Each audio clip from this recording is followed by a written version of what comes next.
कि मंशा कांग्रेस को सक्रिय करने का था, कांग्रेस को मजबूत करने का था, कांग्रेस को स्ट्रेंथन करने का था।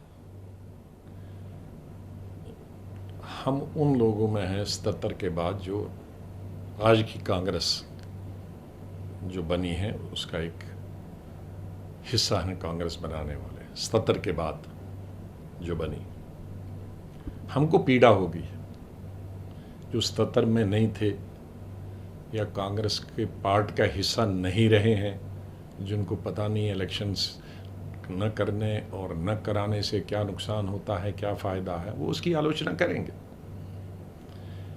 लेकिन हम ज़मीन से आए हैं, ब्लॉक सेक्रेटरी से शुरू किया हमने, डिस्ट्रिक्ट प्रेसिडेंट से शुरू किया है, पीसीसी प्रेसिडेंट से लेकर जनरल सेक्रेटरी, तकरीबन हम पिछले 34 साल से वर्किंग कमेटी में हैं और पिछले 34 साल से हम 6 प्राइम मिनिस्टर और प्रेसिडेंटों के साथ, प्रधानमंत्रियों के साथ भी 5 प्रधानमंत्रियों के साथ मंत्री रहे और 6 प्रेसिडेंटों के साथ जनरल सेक्रेटरी रहे।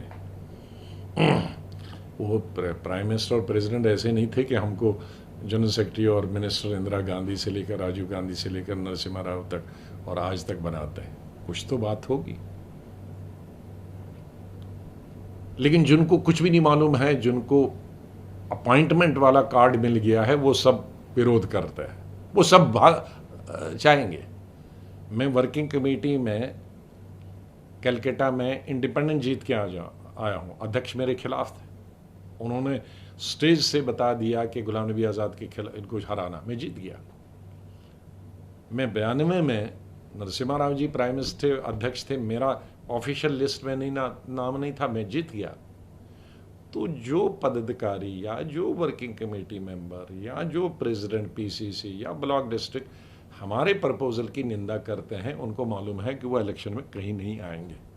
ये समझ लीजिए ये विरोध क्यों हो रहा है। वरना कोई भी कांग्रेसी जिसको कांग्रेस में इतनी जरा भी रुचि हो, वो तो स्वागत करेगा इस चीज का कि हमने क्या कहा। हमने कहा है प्रदेश प्रेसिडेंट जो है इलेक्टेड होना चाहिए, डिस्ट्रिक्ट प्रेसिडेंट इलेक्टेड होना चाहिए, ब्लॉक प्रेसिडेंट इलेक्टेड होना चाहिए, कांग्रेस वर्किंग कमेटी इलेक्टेड होनी चाहिए। इलेक्टेड होने का एक ये फायदा होता है कि जब आप अगर इलेक्शन लड़ते हो तो 51% तो कांग्रेस पार्टी के आपके साथ होती है, 2 या 3 लोगों के बीच में आपका with in the party election होता है।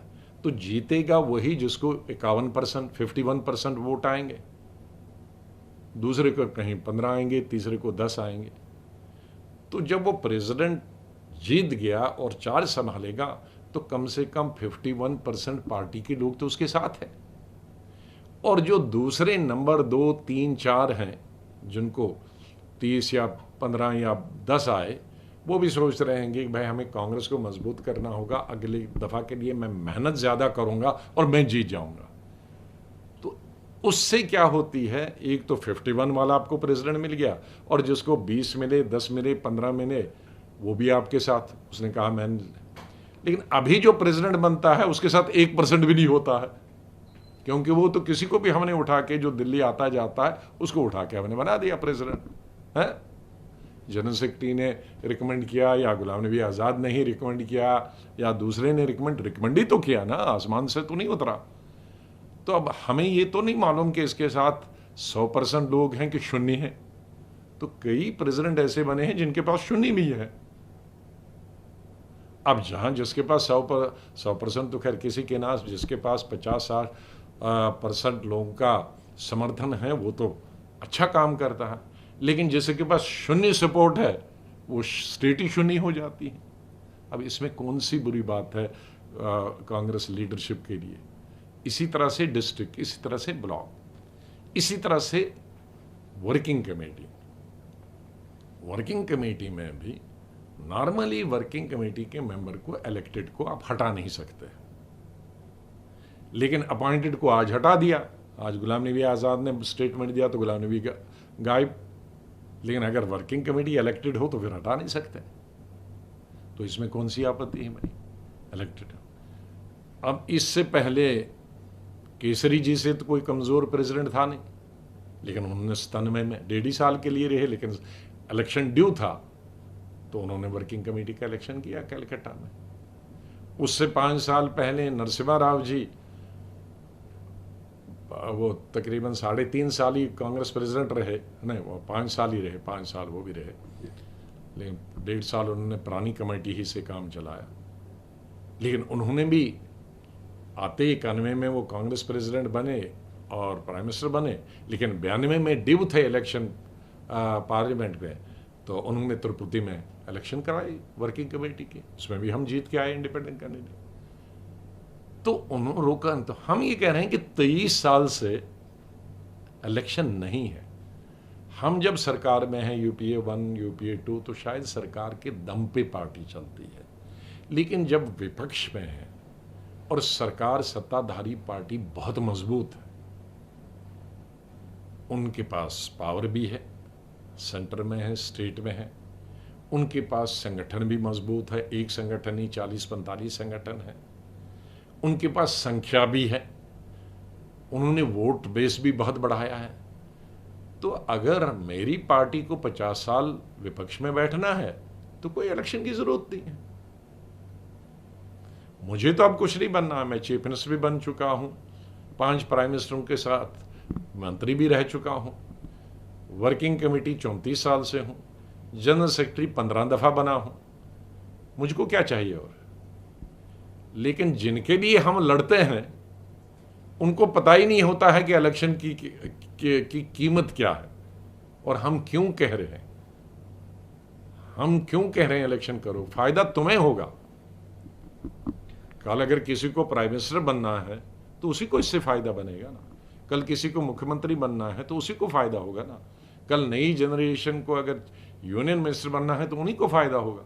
हम और एक्टिव पॉलिटिक्स में 5-7 साल होंगे तो हमें तो कोई लेने देने, हमें तो प्राइम मिनिस्टर नहीं बनना है, हमें तो पार्टी अध्यक्ष नहीं बनना है, हम तो सब पद रह चुके हैं। लेकिन हम एज ट्रू कांग्रेसमैन, जिनकी जिंदगी और खास करके गांधी फैमिली के साथ, हमने संजय गांधी के साथ काम किया है, इंदिरा गांधी के साथ में जनरल सेक्रेटरी भी था, all India youth Congress president भी था, राजीव गांधी के साथ में और इंदिरा गांधी के साथ मैं मंत्री भी था 3 साल है, जो आज जिंदा है उनमें मैं अकेला ही हूँ।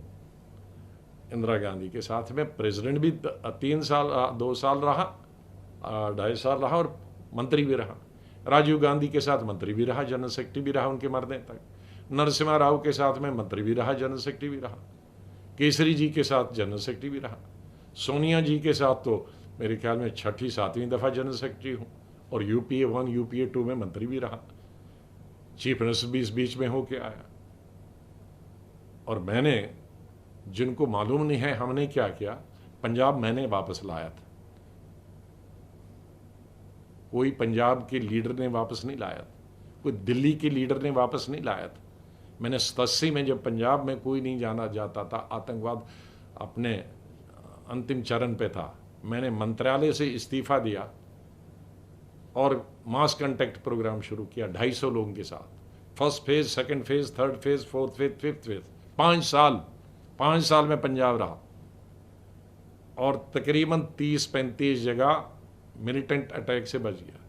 और मेरे साथ 250 लोग चलते थे पार्टी के, पहले 6 महीने में भी 52 लोग मार दिए मिलिटेंटों ने, लेकिन हम पीछे नहीं हटे। जब तक इलेक्शन नहीं करवाया, जब तक आतंकवाद खत्म नहीं हुआ, जब तक सरकार कांग्रेस की बनी, मैंने पंजाब नहीं छोड़ा 5 साल। इन बच्चों को मालूम है पंजाब में कैसे आतंकवाद खत्म हुआ और किसने किसने करा खत्म, नहीं मालूम है। इनको मालूम है 98 में कर्नाटक की सरकार किसने वापस लाई, कांग्रेस की और असेंबली की। मैंने शुरू किया बस यात्रा, 50 लोगों को, सब लीडरों को मिलाकर, और 1 साल में वहाँ रहा, असेंबली भी आई। और ये इनको मालूम है तमिलनाडु में 2000 में किसने जयललिता से और विधानसभा में जयललिता से और मुपनार से अलायंस किया। कोई दिल्ली का आदमी जानता है, कोई जनरल सेक्रेटरी जानता है, कोई वर्किंग कमेटी मेंबर जानता है, कोई लीडर जानता है? कोई नहीं आया। अकेली किया, अकेले कैंपेन किया और जीत आई। पांडिचेरी जीत के कैसे आई? इनको केरला में मुस्लिम लीग के साथ दोबारा किसने अलायंस किया 2000 में, और अपने यूडीएफ को किसने जोड़ा और सरकार आई, और हाईएस्ट नंबर 70 साल में आज तक मेरे वक्त में वहाँ आई? किसी को मालूम? किसी को? यूपीए 1 में हमारी कर्नाटक में, आंध्रा में कितनी सीटें थी? 5। और बीजेपी और चंद्रबाबू के साथ कितनी थी? 7। मैं 1.5 साल वहाँ रहा और 1600 मीटिंगें की। First phase, second phase, third phase, fourth phase, fifth phase, और यूपीए वहीं से बनी। हमें 5 सीटें थी और 37 आ गई यूपीए की। ये इनमें से किसको मालूम है? कोई गया है उन कंपेनों में? मैं 6-7 का ही नाम लूंगा और नहीं लूंगा। कोई गया है स्पीच करने? जिन स्टेटों के इंचार्ज हैं, जरा एक स्टेट दिखाएं जीत के आए हैं, एक स्टेट दिखाएं जीत के आए हैं। मेरे पास दर्जनों स्टेट बता सकता हूं जो मेरे जनरल सेक्रेटरी में किसी ने कहा कि आपको हर वक्त फ्लैग मिलता लगा रहा। हाँ, फ्लैग दिखाया क्योंकि जीत के आता था। हारे हुए आदमी को कौन फ्लैग लगाएगा? वो भी तो जनरल सेक्रेटरी जिसने उठाया था कि आपको हर वक्त फ्लैग लगा। अरे फ्लैग इसलिए कि मैं स्टेटें जिता के लाता था। कश्मीर में 3 एमएलए थे और सरकार मैंने बनाई, पीसीसी प्रेसिडेंट सिर्फ 6 महीने रहा। तो फ्लैग मुझे लगेगा कि तुम लोगों को घर में बैठ के लगेगा? जो घर में बैठते हैं तो उनको कैसे फ्लैग लगेगा? जो जंग जीत के आएगा तो उसी को तो मेडल मिलेगा ना। जो हार के आएगा, पिट के आएगा, उसको कौन मेडल देगा? तो इसलिए हमें कोई ज़रूरत नहीं है गुलाम नबी आज़ाद को कोई वर्किंग कमेटी की ज़रूरत नहीं। किसी ने बहुत चीप बात की कि राज्यसभा सीट, तो राज्यसभा में कितनी रहे? 41 साल हमें पार्लियामेंट में हो गए, असेंबली और पार्लियामेंट में जीत के भी आए हैं। जम्मू कश्मीर में 2 इलेक्शन लड़े और दोनों हाईएस्ट वोट से अभी 70 साल में जीत के आया हूं। जिसको नहीं मालूम होगा उसके लिए बता रहा हूं। असेंबली के और पार्लियामेंट लड़ा, हारा, लेकिन 70 साल में किसी भी कांग्रेस कैंडिडेट से दुगने वोट वो है लेके आया है। वो वे में ठीक है, 4.5 लाख वोट मिले तो भी हार कर भी। लेकिन मुझसे पहले उस कॉन्स्टिट्यूंसी में हाईएस्ट वोट से जो जीत के आता था वो 2,11,000।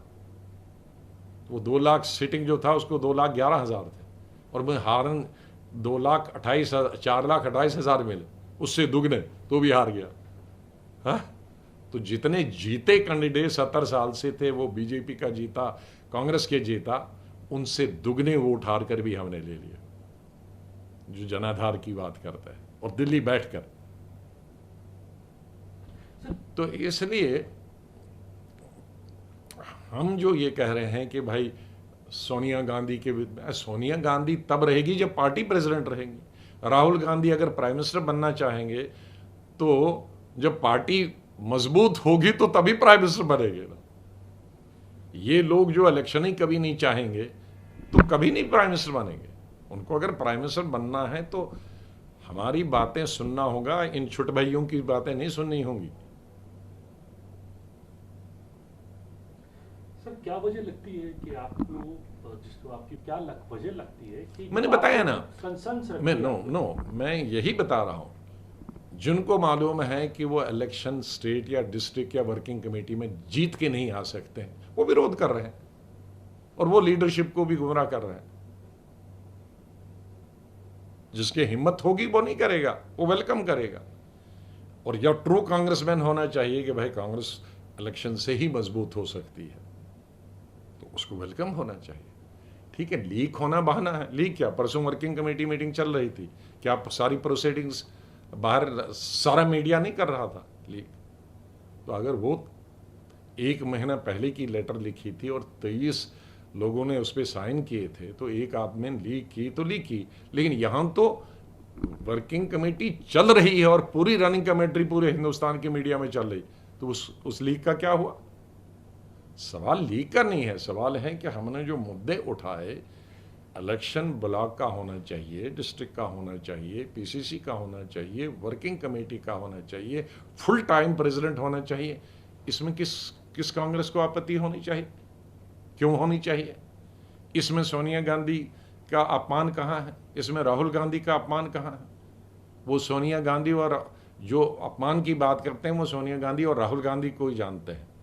हम इंदिरा गांधी को भी जानते हैं, संजय गांधी को भी जानते हैं और राजीव गांधी को भी जानते हैं और फैमिली की तरह जानते हैं। जितना वो तो इनका आदर संजय गांधी इंदिरा गांधी और सोनिया गांधी का और राहुल गांधी का आदर इसलिए करते हैं कि वो पार्टी प्रेसिडेंट है, उनसे कुछ मिलेगा। लेकिन हमारा तो पर्सनल अटैचमेंट, फैमिली अटैचमेंट, तीसरी जनरेशन से, तो हमसे ज्यादा वो वफादार हो गए, हमसे ज्यादा वो लॉयल्टी हो गए। मैं तो ऐसे आदमी को सबसे जो चापलूसी करते हैं वो सबसे लीडर के डिसलॉयल होते हैं। जो सच बात कहे लीडर को ठीक करने के लिए, लीडर में अगर कोई गलतियां खामियां हैं उस गलतियों को ठीक करने के लिए और संगठन के लिए, तो वही लॉयलिस्ट होता है। वो लॉयलिस्ट नहीं होता है, वो चापलूस होता है जो लीडर की कमजोरी को कहेगा तुम ठीक हो, संगठन की कमजोरी को कहेगा नहीं कुछ सब ठीक है। वो मैं कांग्रेसमैन और लॉयल नहीं समझता, उसको मैं लीडर का भी डिसलॉयल समझता हूँ, पार्टी का भी डिसलॉयल समझता हूँ। सर आपने इंदिरा जी के साथ काम किया, राजीव संजय गांधी के साथ, संजय गांधी जी के साथ हाँ। काम किया, तो आप गांधी पूरे गांधी परिवार के साथ आपके एसोसिएशन बहुत सालों से है। पॉलिटिकल से ज्यादा पर्सनल है। तो आप जब आपकी आपको मालूम है संजय गांधी और उसकी साली, संजय गांधी की पत्नी हॉस्पिटल में थी, सिजेरियन हुआ था, लेकिन वो मेरी शादी में 3 दिन श्रीनगर थे और बजट सेशन चल रहा था 81 का। ये रिलेशन है हम लोगों के। सर अब मिसेस गांधी ने आपसे बात करी और एक बड़ा CWC में स्टेटमेंट देखो, पढ़ा गया कि सवाल ये है, इट्स अ फैमिली। ना देखो, सोनिया गांधी जी से कोई प्रॉब्लम नहीं है। सोनिया गांधी जी ने जिस तरीके से 20 साल चलाया, कोई चला नहीं सकती, कोई महिला नहीं चला सकती जो राजनीति में न हो।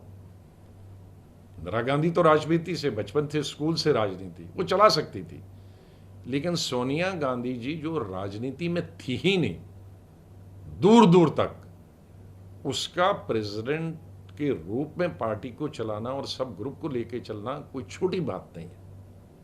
उस पर तो कहीं था नहीं। लेकिन अभी जो मामला था कि राजीव जी ने रिजाइन कर दिया, सोनिया गांधी जी को अब रिजाइन कर दिया, कोई प्रेसिडेंट नहीं है। सोनिया गांधी को हमें लोगों ने कहा था कि भाई आप कम से कम जब तक इलेक्शन हो जाए तब तक चलो। 1 साल हो गया था, अब हमें मालूम था कि सोनिया गांधी अब 1 साल के बाद नहीं कंटिन्यू करना चाहेंगे, क्योंकि इंटीरियम प्रेसिडेंट है। इंटीरियम प्रेसिडेंट तो परमानेंट नहीं चला सकता ना, मैक्सिमम 6 महीने 1 साल चला सकता। तो फिर हमने की कि भाई राजीव गांधी, संजय गांधी राहुल गांधी जी बनना नहीं चाहते, आपका टर्म खत्म हो गया, आप कंटिन्यू करना नहीं चाहते, तो have a full time president. Simple मांग थी हमारी, फुल टाइम प्रेसिडेंट हो, पार्लियामेंट्री बोर्ड बनाया जाए, इलेक्शन वर्किंग कमेटी के हों, इलेक्शन PCC प्रेसिडेंट के हों, इलेक्शन डिस्ट्रिक्ट प्रेसिडेंट के हों और इलेक्शन ब्लॉक प्रेसिडेंट के हों, तभी कांग्रेस मजबूत हो सकती है और तभी आप बीजेपी का मुकाबला कर सकते हो। अब इस पे अगर किसी कांग्रेसी को आपत्ति नहीं है, मुझे संदेह है कि वो कांग्रेस में है या किसी और के साथ। सर आपका जो आरोप हम पर लगाते हैं किसी और के साथ है, मुझे संदेह है कि वो किसके साथ है। सर आपको CWC में फैसला लिया गया, अब उससे क्या आप देखें, हम बहुत सारे लोग कहते हैं, मुझसे सवाल पूछते हैं अब क्या, इनका अब बात खत्म होगी, अब क्या है, चैप्टर अभी तो क्लोज है। हमारी मांग थी कि एक फुल टाइम प्रेसिडेंट होना चाहिए, तो सोनिया जी और राहुल जी ने, मैं उनको क्रेडिट देता हूँ, उन्होंने कहा कि अभी 1 महीने के अंदर इलेक्शन करो। उन्होंने दोनों ने कहा, किसी और ने 1 महीने का नहीं कहा, सोनिया जी और राहुल जी ने कहा 1 महीने के अंदर कहा। ये तो हम लोगों ने, चिदम्बरम ने, मैंने भी, बाकी सब साथियों ने कहा कि 1 महीने में संभव नहीं है, कोविड है, कोविड अगर नहीं होता तो संभव है। 1 महीने कोई दिल्ली की सरकार, केंद्रीय सरकार हमको दिल्ली में इजाज़त नहीं देगी 3-4 हज़ार लोगों को किसी एक जगह। तो इसीलिए सब लोग मिलकर, चाहे वो सिग्नेटरीज हों या नॉन सिग्नेटरीज हों, जिनमें थोड़ा बुद्धि है, उन्होंने ये बता दिया कि 6 महीने रखो कैप, ऊपर की कैप, चाहे फिर 2 ही महीने में हो, 3 ही महीने में हो, 4 ही महीने में हो, लेकिन 6 महीने तो रखो, 1 महीने में संभव नहीं। और फिर हम सब ने मिलकर रिक्वेस्ट की सोनिया जी से एक बार फिर कि भाई आपने इतने साल हम पर कृपा की है, तो आप अभी 6 महीने और चलाओ ये इलेक्शन, और किसी अब तीसरा इंटीरियम प्रेसिडेंट नहीं हम बनना किसी को चाहते थे, उससे और पार्टी को नुकसान होगा, आप ही इंटीरियम, आपकी अध्यक्षता। और उन्होंने मान लिया, और उन्होंने अच्छी लीडरशिप क्वालिटीज़ दिखाई। जो छोटे भाई ये बीच बीच में गालियां देते थे, जिनको मालूम भी नहीं है, तहजीब भी नहीं है, कल्चर भी नहीं है, सभ्यता भी नहीं है, वो भी ग्रॉस इंडिसिप्लिन। हमको तो कहते हैं लीक किया तो इंडिसिप्लिन होना चाहिए, लेकिन जो अभी 6-6 महीने कांग्रेस में आए, 1-1 साल आए हैं, तो हमारे जैसे लोगों को जो 40-40 साल से मंत्री रहे हैं, वर्किंग कमेटी रहे, उनको गालियां देते हैं, उनके खिलाफ इंडिसिप्लिन नहीं है, उनके खिलाफ एक्शन नहीं लेना चाहिए है। जिस भाषा का उन्होंने प्रयोग किया उसके खिलाफ एक्शन नहीं लेना चाहिए। क्या उनको क्लीन चिट है कि वो किसी भी लीडर को गाली दे सकते? हमने तो कोई किसी को गाली नहीं दी, हमने तो पार्टी को स्ट्रेंथन की बात की। हमने तो अपने लेटर में नेहरू जी के कसीदे पढ़े हैं कि क्या उन्होंने किया है, इंदिरा जी के कसीदे पढ़े क्या किया है, राजीव जी के कसीदे पढ़े क्या किया है। उस लेटर में सोनिया जी का कितना हमने तारीफ लिखी है, हमने राहुल गांधी की एप्रिसिएशन कितनी लिखी है, और उन्होंने गालियां कितनी दी। तो बहरहाल अब जो हो गया है कि मैं बधाई देता हूं कि सोनिया जी की जो कंक्लूडिंग स्पीच थी वो बहुत अच्छी थी। उन्होंने कहा ठीक है, मुझे लेटर लिखने पर, जो मेरे साथियों ने लेटर लिखी उस पर कोई मुझे आपत्ति नहीं है, सिर्फ लीक नहीं होनी चाहिए। तो लीक तो मैंने उस पर पहले ही कहा था, लीक इंदिरा गांधी के वक्त में भी कैबिनेट के सब प्रोसीडिंग्स बाहर जाती थी, राजीव गांधी के साथ सब जाती थी, क्यों मैं था। इंदिरा गांधी को भी यही कंप्लेंट थी कि कैबिनेट की बात बाहर जाती, राजीव गांधी को भी यही कंप्लेंट थी, नरसिम्हा राव को भी थी, और मनमोहन सिंह जी वन हो को कंप्लेंट हमेशा रही। और ये कंप्लेंट आज नहीं, मैं आज पढ़ रहा था, स्पीकर ने सभी चेयरमैन जो स्टैंडिंग कमेटी उनको लिखा कि आप लीक करते हो।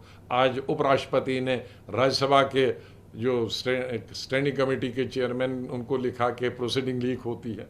ये तो हिंदुस्तान में लीक होती है, ये लेटर लीक हो गया तो कौन सा कोई अजूबा हो गया, और वो भी 37-35। और उस लेटर में कौन सी ऐसी बात थी कि जो बड़ा स्टेट सीक्रेट था, नेशनल सीक्रेट था, या देश की अखंडता और एकता को उससे खतरा पहुंचा, या हमारी जो चीन उसकी वजह से यहाँ पहुंच गया। ये तो खाली था कि भाई आपने बहुत अच्छा काम किया, कार्य किया, अब पार्टी को और स्ट्रेंथन करने के लिए इलेक्शन कराओ।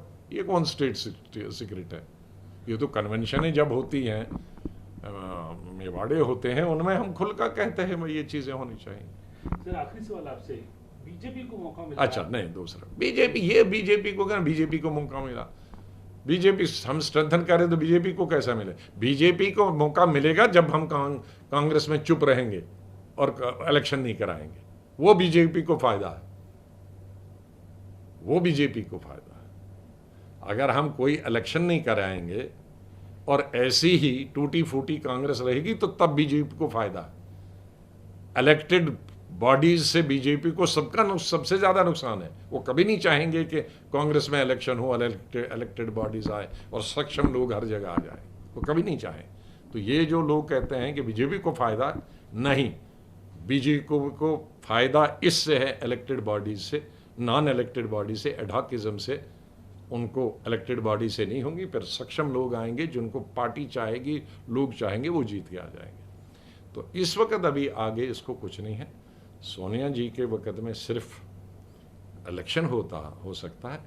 बाकी जहाँ तक दूसरे प्रश्न हैं, इलेक्टेड CWC होना चाहिए, इलेक्टेड PCC प्रेसिडेंट होना चाहिए, ब्लॉक होना चाहिए, डिस्ट्रिक्ट होना, जो भी अध्यक्ष आए, जो भी नया अध्यक्ष आए, हम सोनिया जी पर वो बोझ नहीं डालना चाहिए, और ऐसी मांग भी हम नहीं करनी चाहिए। हम जस्टिस नहीं कर पाएंगे, ये गलत बात होगा, अनुचित होगा कि हम सोनिया जी को कल दोबारा लेटर लिखेंगे आप ये इलेक्शन करें, नहीं, गलत बात। इसलिए जब नया प्रेसिडेंट, फुल टाइम प्रेसिडेंट होगा, उसको भी ये सब काम करने के लिए 1-1.5 साल लगेगा। ये 2 महीने या 3 महीने का काम नहीं है। तो जो भी ओवरऑल जो मैं कह रहा हूँ, जो हमारी नीयत कांग्रेस को मजबूत करने की है, कांग्रेस वापस सत्ता में आई, जिन लोगों को अपने लिए है कि भाई इलेक्शन से वो उड़ जाएंगे, वो शोर मचाते रहें। ठीक है सर, एक सवाल आखिरी आपसे हिंदी में पूछना चाह रहा हूँ। बार बार ये बात, ये तो निजी हमले तो हो ही रहे हैं, ये भी कही जा रही है कि लेटर लिखने की क्या जरूरत थी, आप तो बात कर सकते थे, सीधी बात कर सकते थे। आपका देखो, लेटर, न तो मैं सरदार पटेल हूं और न ही हमारी पार्टी में कोई जवाहरलाल नेहरू है। एक ही बिल्डिंग थे, साउथ ब्लॉक, एक कमरे में एक और दूसरा, लेटर लिखते थे। लेटर लिखते थे, कितनी लेटर हैं कि सरदार पटेल को लिखी, सरदार पटेल ने उसको लेटर लिखी, एक बिल्डिंग में एक होम मिनिस्टर और एक प्राइम मिनिस्टर। तो ये लेटर लिखने की एक अलग बात होती है, जबानी एक उड़ जाती है, कोई बात नहीं। हम कितनी लेटर लिखते थे नरसिम्हा राव के वक्त, मैं नहीं, 5-6 लोग थे हम, हमारे 3 साल उनके साथ यही लड़ाई रही कि आप डिस्ट्रिक्ट नहीं बनाते हो, पीसीसी नहीं बनाते हो। और जब वो उनके खिलाफ वोट कॉन्फिडेंस हुआ तो यही आया कि 5 साल से हम आपको लिख के बता रहे थे, मीटिंगें भी की और आपको कह रहे थे कि आपने पीसीसीज नहीं बनाई, आपने डिस्ट्रिक्टें नहीं बनाई, इसलिए हम हार गए। गवर्नमेंट की वजह से नहीं हार गए, संगठन की वजह से। किसी ने हम पर आरोप नहीं लगाया कि तो आप लोग बीजेपी के दबाव में कर रहे हो, और न उसने कहा कि आप किसी के दबाव में कर रहे हो। ये कांग्रेस पार्टी 135 साल की है, जिन्होंने हिस्ट्री पढ़ी है, हम तो स्कूल से हिस्ट्री कांग्रेस की पढ़ते आए हैं। कितना नेहरू और सरदार पटेल के बीच में टकराव होता था, लेटरें लिखती थे, वो भी वर्किंग कमेटी, दूर तो नहीं थे, फिर लेटर लिखते थे और जितने आपस में जितने थे। लेकिन उसका मतलब थोड़ी कि वो कोई किसी से मिला हुआ था या अंग्रेजों से मिला था। ये तो नई चीज कर रहा हूं मैं, वो लेटर के जरिए होता था।